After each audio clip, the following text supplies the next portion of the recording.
ঘড়িতে টাইম এখন প্রায় 8:30 মতো। বাজার থেকে আসার পর আমি একটু ঘুমিয়ে গেছিলাম। আশিস তো বাজার থেকে আসার পর ডিউটিতে বেরিয়ে গেল, আর আমি একা একা বসে থাকতে থাকতে কখন ঘুমিয়ে গেছি মানে বুঝতেই পারিনি। যাই হোক, এখন ঘুম থেকে উঠেছি। আজকের ব্লগটা এখনও আপলোড হয়নি, এখন যাব বাইরে আজকের ব্লগটাকে আপলোড করব। ঘুম থেকে উঠে দেখছি কতগুলো মিস কল। আশিস ফোন করেছে, বাড়ি থেকে ফোন করেছে, আমি কিচ্ছু শুনতে পাইনি। যাই হোক, এখন বাইরে যাওয়া যাক। 1 বোতল জল নিয়ে নিয়েছি, আর ঘুম থেকে উঠেছি তো আমার একটুখানি খিদে পেয়েছে, 2টো বিস্কুট নিয়েছি আর একটা হজমোলা নিয়ে নিয়েছি। এখন চলো বাইরে যাওয়া যাক। ঘরের ভেতরটা একদম নেটওয়ার্ক থাকে না, এখানে বসে বসে আপলোড হবে না, তো একটু বাইরে যাই, মনটাও ভালো লাগবে আর কাজটাও হয়ে যাবে।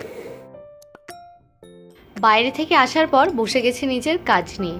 আটার জারটা একটু নোংরা হয়েছিল, একবারে ধুয়ে মেজে ক্লিন করে নিলাম, ভালো করে মুছে নিচ্ছি। আটার প্যাকেটটা তো সেদিনকে খোলা হয়েছিল, কিন্তু জারে আর রাখা হয়নি, তাই ভালো করে আগে আটাটাকে ঢেলে নিচ্ছি। একটু পরেই যাব ডিনার প্রিপেয়ার করতে, তাই ভাবলাম হাতের কাজগুলো আগে শেষ করে নিই।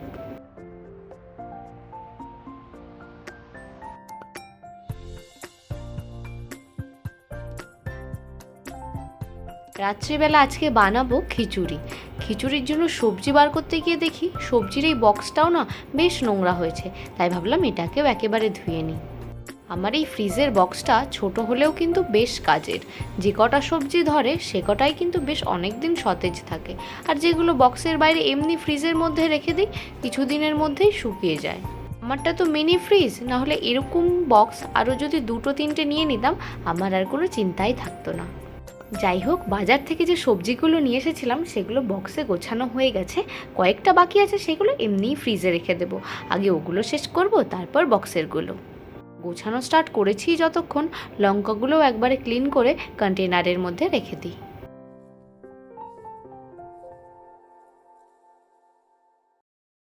যাই হোক, হাতের কাজ আমি অনেকটাই গুছিয়ে নিয়েছি, বেশ শান্তি লাগছে।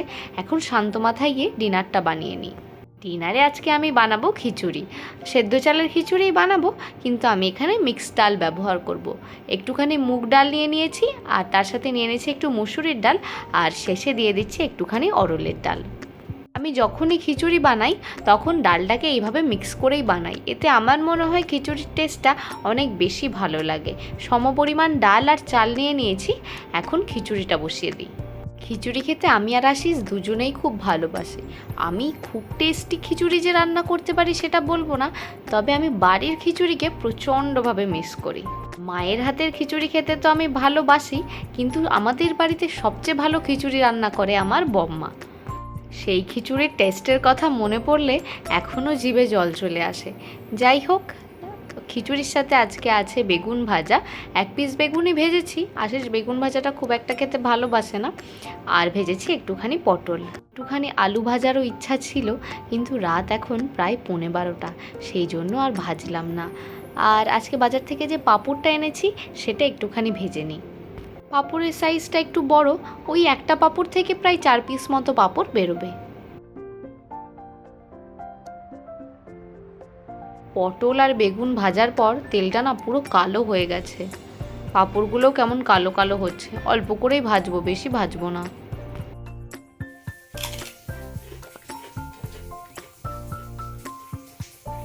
ভালো কথা, অনেকদিন পর খাচ্ছি তো ভালো লাগছে খেতে।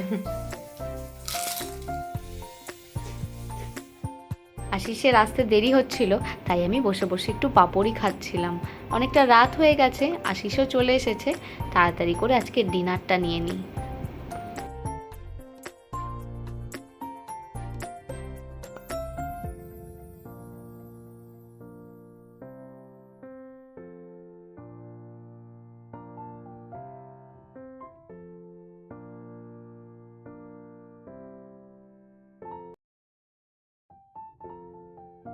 গুড মর্নিং এভরিওয়ান, কেমন আছো তোমরা সবাই? Welcome back to the channel, welcome তোমাদের নতুন একটা ব্লগে। সকালবেলা ঘুম থেকে ওঠার পরেই এক্সারসাইজের পার্টটা হচ্ছে দিনের বেস্ট পার্ট, আমার অন্তত মনে হয়। সকালবেলা উঠে যদি একটু ভালো করে এক্সারসাইজ করে নেওয়া যায়, সারাটা দিন প্রচণ্ড এনার্জেটিক কাটে। যাই হোক, এক্সারসাইজ করার পর আমি একটু শুয়ে পড়েছিলাম। বাইরের আছে ওয়েদারটা তোমাদের দেখাচ্ছি, এত সুন্দর ওয়েদার, পুরো ঘুমে মানে এক্সারসাইজ করার পর আমি যখন একটু সবাসন প্রতিদিন এক্সারসাইজ করার পর আমি একটু নর্মাল যে ফ্রি হ্যান্ড এক্সারসাইজ করি আর কি, সেটার পর একটুখানি যোগা করি। যোগা করার পর আমি যে সবাসন করি, সবাসন করতে গিয়ে আমি ঘুমিয়ে গেছি। যাই হোক, 5-10 মিনিটের মধ্যে একটু পাওয়ার ন্যাপ হয়ে গেছে আমার। এখন এসেছি একটু চা বানাই। চাটা এখানে বসিয়ে দিয়েছি, চা হতে থাকুক, ততক্ষণে চলো বাইরের দিক ঘুরে আসি। এবার গরম জলটা নিয়ে নিই।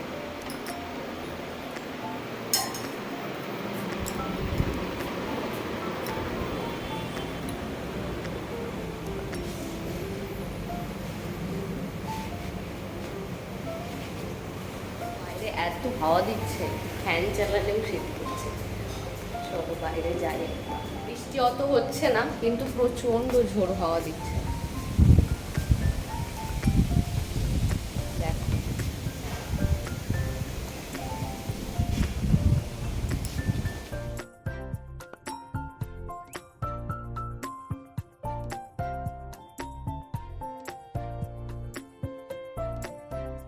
চা বসিয়ে রেখে চলে এসেছি। আশিস ওয়েট করছে চায়ের জন্য। তাড়াতাড়ি করে ঘরে যাই, গিয়ে চাটা ওকে দিয়ে দিই, আমিও চা খাবো। চলো ঘরে যাওয়া যাক। পূজা हो गया सब?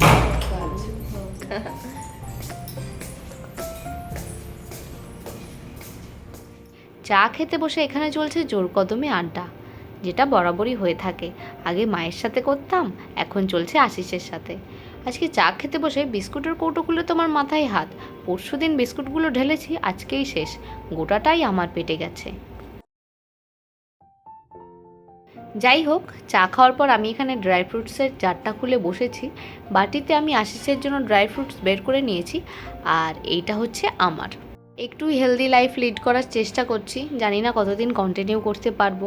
আর বর্ষার কারণে হেয়ার ফলও হচ্ছে প্রচণ্ড পরিমাণে, তাই ভাবছি একটু বাদাম টাদাম খেয়ে যদি তার সুরাহা করা যায় আর কি। ব্রেকফাস্টে আশিস আজকে খাবে বললো একটুখানি ম্যাগি, কিন্তু আমি আর ম্যাগি খাবো না। প্রায় প্রতিদিনই ম্যাগি খাওয়া হয়ে যাচ্ছে। আমি খাবো আজকে একটুখানি গোলা রুটি, যেটা ছোটোবেলায় আমাকে আমার মা বানিয়ে দিত। আটার মধ্যে দিয়ে দিয়েছি অল্প একটু নুন। এবার অল্প অল্প জল দিয়ে আটার একটা সুন্দর ব্যাটার বানিয়ে নেব। ওই ছোটোবেলায় মা পড়তে বসতে বললেই যখন খাওয়ার বায়না করতাম, মা মুখের কাছে এনে এই খাবারটাই প্রথমে হাজির করতো, কারণ এই খাবারটা একদম চটজলদি হয়ে যায়।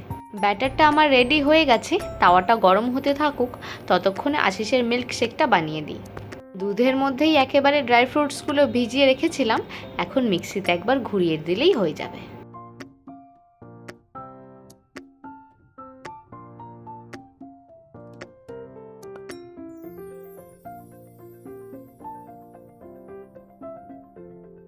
মিল্কশেকটা তো আমার এখানে একদম রেডি হয়ে গেছে। আশিসকে গিয়ে চটজলদি দিয়ে আসি, এসে তারপর আমার ব্রেকফাস্টটা রেডি করে নিই। তাওয়াতে দিয়ে দিচ্ছি 1 টিস্পুন মতো সাদা তেল। হালকা একটু গরম হয়ে গেলেই আমি আস্তে আস্তে ব্যাটারটা দিয়ে দিচ্ছি। খুন্তি দিয়ে হালকা হাতে ব্যাটারটাকে একটু স্প্রেড করে দেওয়ার চেষ্টা করব। একটু গোল বানানোর চেষ্টাও আমি এখানে করছি, কিন্তু ওই খুব একটা গোল আমি বানাতে পারছি না। বেশি টানা হেঁচড়া আমি এটাকে করব না, তাহলে আবার পুরোটাই নষ্ট হয়ে যাবে। দাঁড়াও দেখি উল্টাতে পারি কি না। যাই হোক, ঠাকুর করে আজকে উল্টে ফেলেছি। আমার ব্রেকফাস্টটা আমি নিয়ে নিয়েছি, 2টো গোলা রুটি আর একটু ড্রাই ফ্রুটস, আর আমি একটুখানি চিনি নিয়েছি।